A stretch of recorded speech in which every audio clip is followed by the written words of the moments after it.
Polovina je forte, šta znači forte?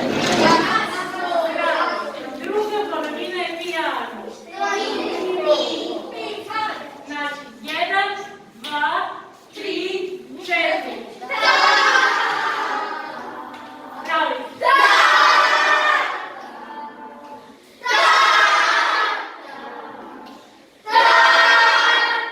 Sad hoće pauze, čak i četvrtine.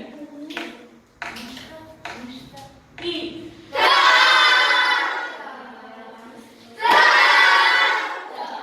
odlično. Ajmo sada 4 četvrtine i ko želi da osmisli dinamiku? Šta predlažete? Ajde reci, kako da me prođete? Pa može prva četvrtina, pa pauza neka. Može. Pauza, pa može još. Jedna četvrtina i još jedna. Ok. Šta kažete da nam prva četvrtina bude forte,